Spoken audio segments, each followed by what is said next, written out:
जय हिंद जी, हिंदुस्तान जिंदाबाद। आप देख रहे हैं जेके मीडिया। और अभी जो नगरोटा कॉन्स्टिट्यूंसी की बात करें तो 8th राउंड की डिटेल जो है वो सामने आ चुकी है और इस 8th राउंड में भी जो है देवयानी राणा जो है वो आगे हैं। और आपको बताते चलें कि 8th राउंड में जो है देवयानी राणा जो है वो 3871 वोट जो है उन्हें पड़े हैं। और नेशनल कॉन्फ्रेंस की बात करें तो शमी बेगम को 8th राउंड में 1153 वोट उन्हें पड़े हैं। और उसके बाद हर्षदेव सिंह को 1772 वोट पड़े हैं। और अब देखिए इस वक्त जो डिटेल है उस डिटेल के मुताबिक जो है देवयानी राणा फिर से जो है वो आगे हैं, यानी कि 8 के 8 राउंड में देवयानी राणा जो है वो आगे हैं।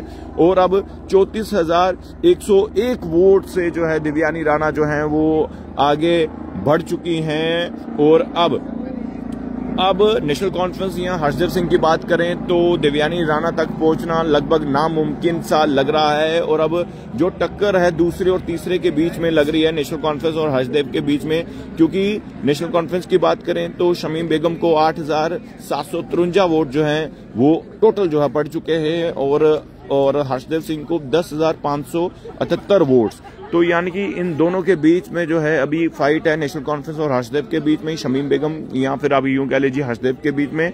और नेशनल कॉन्फ्रेंस की बात करें तो देखिए पहले तो काफी दूरी थी, लेकिन जैसे जैसे राउंड बढ़े तो हर्षदेव सिंह और शमीम बेगम के बीच में ये मुकाबला चल रहा है, लेकिन देवयानी राणा सबसे आगे हैं। और देवयानी राणा की बात करें तो अभी जो डिटेल्स जो हमें मिली है वो डिटेल के मुताबिक मैं आपको ये जानकारी देना चाहूंगा कि 34,000 जो है 101 वोट से जो है देवयानी राणा जो है वो आगे हैं। ये 8वें राउंड की डिटेल्स मैं आपको बता रहा हूं। अब 9, 10 और 11 ये राउंड बचे हैं और उसके बाद यानी कि तमाम चीजें क्लियर हो जाएंगी। अभी भी बिल्कुल क्लियर हैं। और 34,101 वोट यानी कि जो 8वें राउंड की बात करें तो 3,871 वोट जो हैं 8वें राउंड में देवयानी राणा को पड़े। और उसी से आगे बढ़ते हुए 3,000 जो है बात करें तो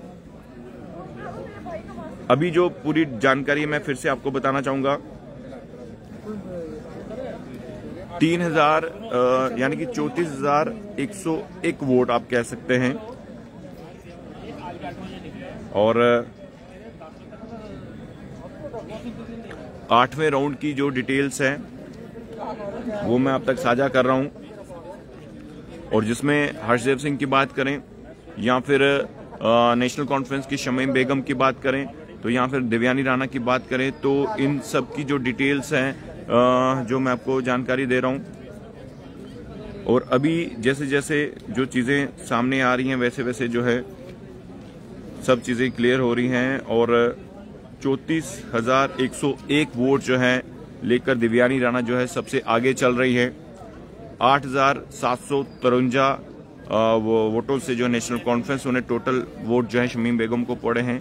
और हर्षदेव सिंह की बात करें तो 10,578 वोट, यानी कि ये 8वें राउंड की डिटेल है जो मैं आपको बता रहा हूं। और अभी भी वोटों की काउंटिंग जो है वो चल रही है। अगर आप देखें तो कुल मिलाकर 8 राउंड जो है वो पूरे हो चुके हैं और अब बचे हैं सिर्फ और सिर्फ 3 राउंड।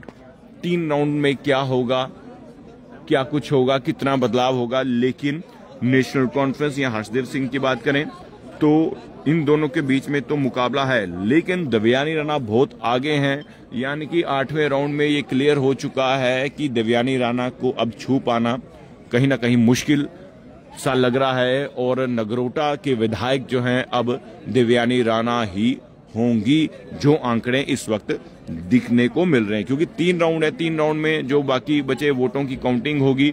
और उसके बाद एक बार फिर से मैं आपको बताऊंगा जैसे 9वां राउंड आएगा वो तस्वीरें मैं आपको जरूर साझा करेगा। शेयर करते चलिएगा। कोई भी डिटेल्स, कोई भी जानकारी होगी इन चुनावों की काउंटिंग की, वो डिटेल जेके मीडिया आप तक जरूर साझा करेगा। देखते रहिए जेके मीडिया। धन्यवाद। जय हिंद।